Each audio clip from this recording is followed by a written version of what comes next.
تازه‌های تاجیکستان و جهان را از رادیو آزادی تقدیم شما عزیزان میکنیم. تا 15 دقیقه دیگر من شالای گلخوجه همراهتان خواهم بود. سلام.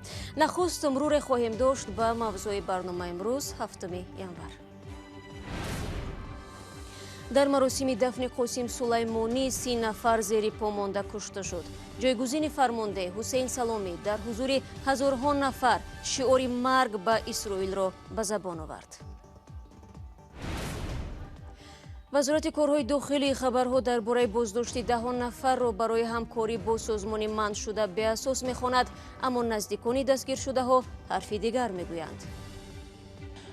27 نفر با گمان عضویت در سازمان اخوان المسلمین و یا برادران مسلمان بازداشت شدند. هم زورگویی کردند و هم در شعبه لط و کوب نمودند. صاحبکار در دوشنبه از دغل گفتاری و بدرفتاری بعضی کارمندان میلیسا شکایت برده است.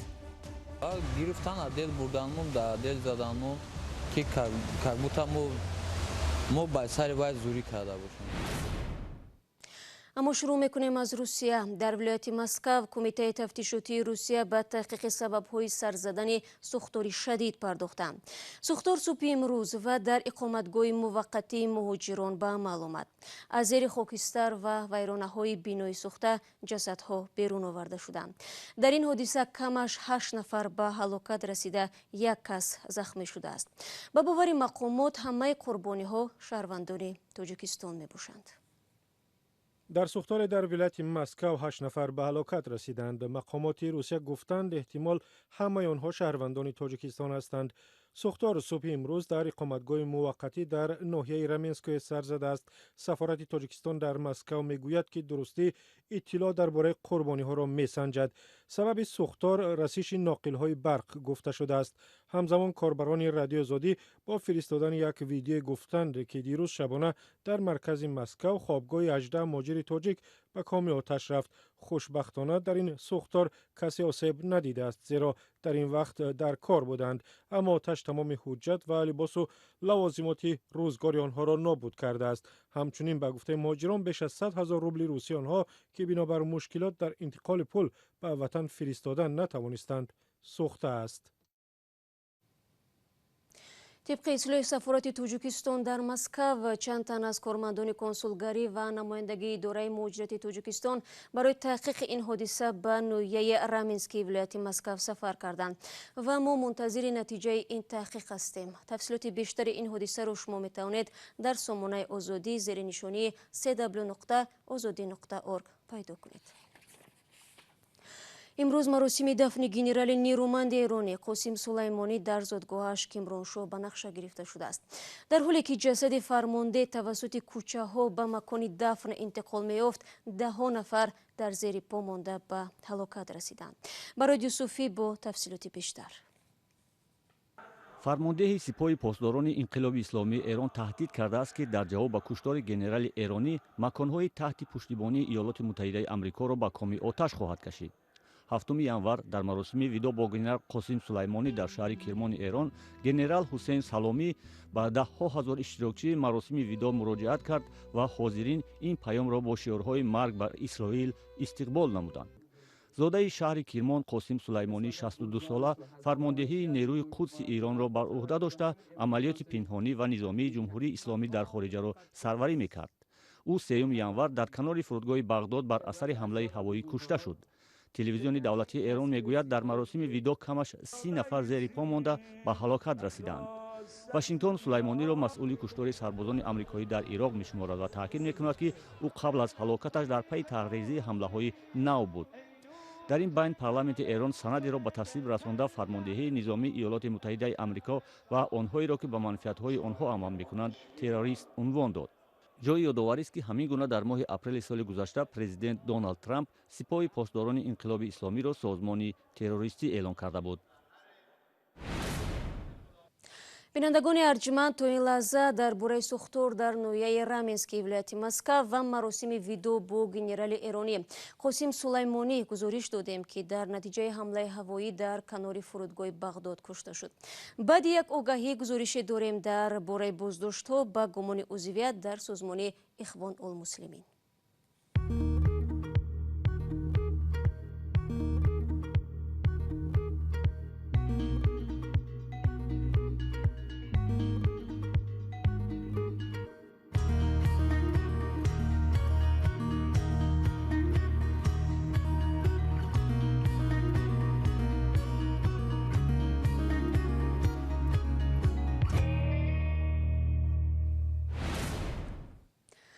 شما برنامه خبری رادیو زودی رو تماشا دارید. طول یک هفته اخیر مقامات تاجیکستان دهان نفر را با گمان همکاری با یکی از سازمان‌های ممنوع دستگیر کردند.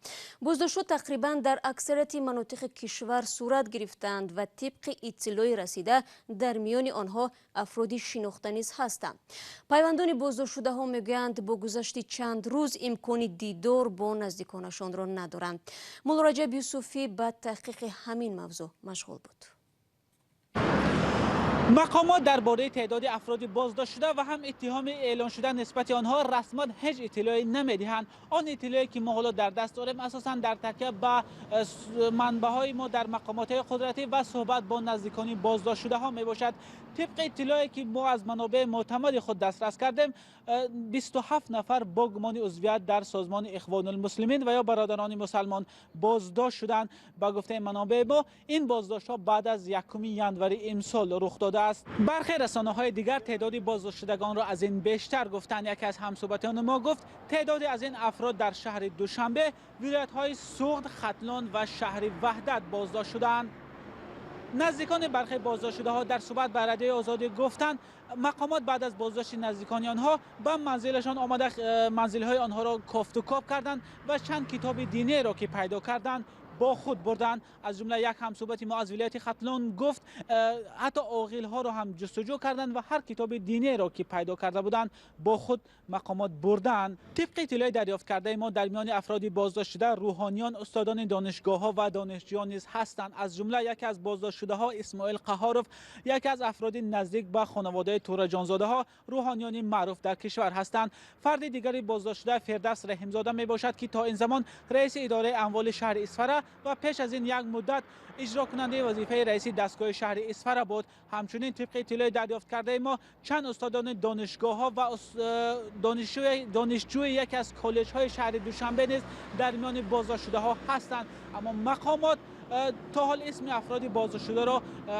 پورا آشکار نکردند و ممکن است تعداد افراد بازداشت شده باز هم بیشتر شود.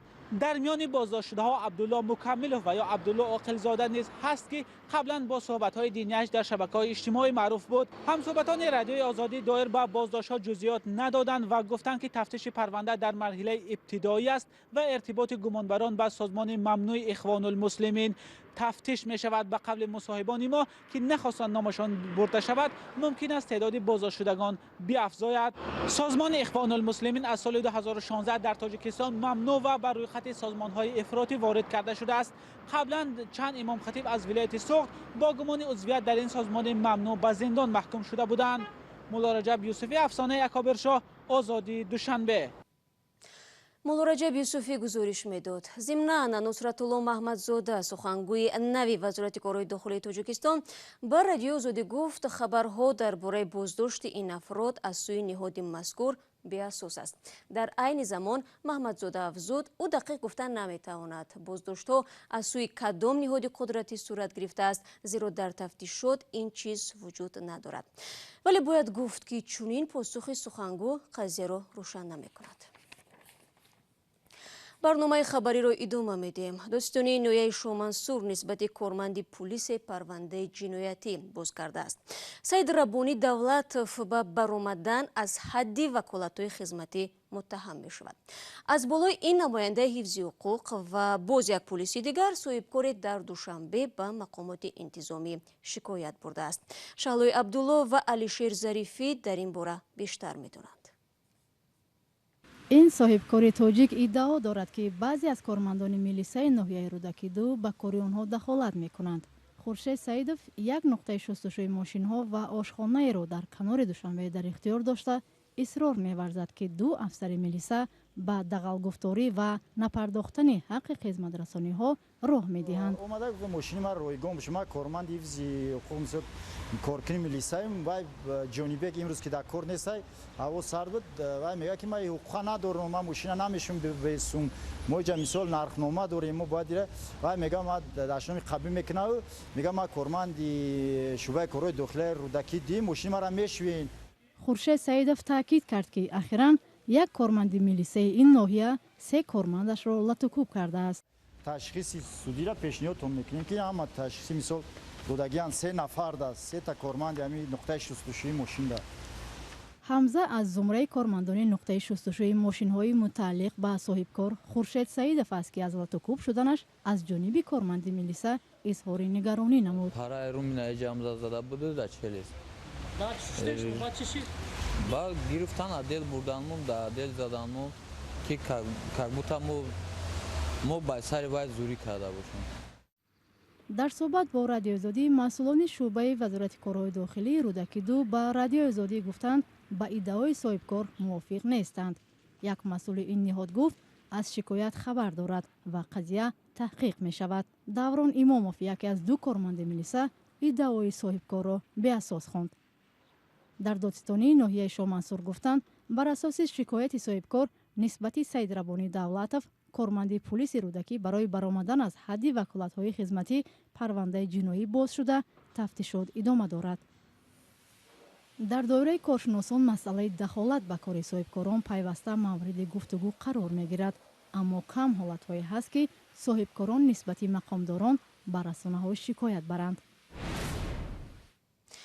мақомоти ҳифзи ҳуқуқи вилояти Тюмени Русия ронандаи 34-солаи автобуси муҳоҷирони тоҷикро ки бо як мошини боркаш садама карда буд боздошт намудааст. тибқи иттилои вазорати беҳдошти ҳамин вилоят дар садамаи рӯзи гузашта 2 нафар ҳалок ва 9 тани дигар ҷароҳат бардоштанд. автобус бо муҳоҷирони тоҷик аз Хуҷанд ба Сургут ҳаракат мекард. нисбати ин ҳодиса парвандаи ҷиноятӣ боз шудааст. ба қавли идораи бозрасии давлатии автомобилӣ баъзе таҷҳизоти автобус вайрон будааст ва қаблан ронанда барои нақси қоидаи роҳ муҷозоти маъмурӣ шудааст. дар айни замон гуфта мешавад ронанда муҷаввизи байналмилалии мусофиркашонӣ дошта автобус суғурта ва аз назари фаннӣ тафтиш шуда буд. ҳамчунин курсиҳо тасмаи бехатарӣ доштанд. сарро ба ҳар девор ва ё чойник назанед. хадамоти сӯхторнишонии шаҳри Чангшаи вилояти Ҳунани Чин соли навро бо ширкат дар як амалиёти аҷиб шурӯъ карданд. ҳафтаи гузашта онҳоро даъват намуданд то сари як тифлро аз дохили чойник берун кунанд. ҳодиса чӣ гуна буд? аз Искандари Хоҷамирзода мешунавем. дар деҳаи шанмӯи ноҳияи фуронги шаҳри Чангшаи Чин як кӯдаки кунҷков аснои омӯзиши чойники обгармкунӣ сарашро ба дохили он андохт, вале баъд натавонист аз дохили ин кӯлоҳи оҳанин берун барорад. баъди чанд кӯшиши ноком бобову модаркалони ин тифл аз хадамоти наҷот кӯмак хостанд. вақте афсарони сӯхторнишонӣ ба ҷои ҳодиса ҳозир шуданд, онҳо диданд ки сари кӯдак комилан дар дохили чойник асту барои хориҷ намудани сар зарур аст чойник аз байн бурида шавад. афсарон бо истифода аз таҷҳизоте ки дар ихтиёр доштанд, бо эҳтиёт дар давоми 1.5 соат чойникро арра карданд. билохира сари кӯдак бидуни кадом ҷароҳати ҷиддие аз дохили чойник берун кашида шуд. умедворӣ мешавад ки дар оянда ҳангоми пажӯҳиш ва бозиҳояш ин тифл сарашро оқилонатар истифода хоҳад бурд. ва вазири умури хориҷии Тоҷикистон Сироҷдин Муҳриддин ва муовини аввали ёвари вазири умури хориҷии Амрико дар умури Осиёи ҷанубӣ ва миёна Элис Уэлс имрӯз дар душанбе дидор ва гуфтугӯ карданд. ин дипломати баландпояи амрикоӣ бо сафари дурӯза дар Тоҷикистон қарор дорад. дар ин мулоқот ҷонибҳо ҳолати кунунӣ ва дурнамои густариши ҳамкориҳои гуногун ҷанбаи Тоҷикистону Амрикоро мавриди муҳокима қарор дода роҷеъ ба масъалаҳои мубрами минтақа ва ҷаҳон аз ҷумла дар соҳаи амният табодули назар карданд. با تشکر از یکایک شما بینندگان عزیز که تا این ثانیه ها ما رو تماشا کردید. برنامه خبری رو برای امروز انجام میدیم. فردا فراموش نکنید صبح بر وقت نوید بامدادی تقدیم شما از آن می شود. تا فردا خدا نگهدار.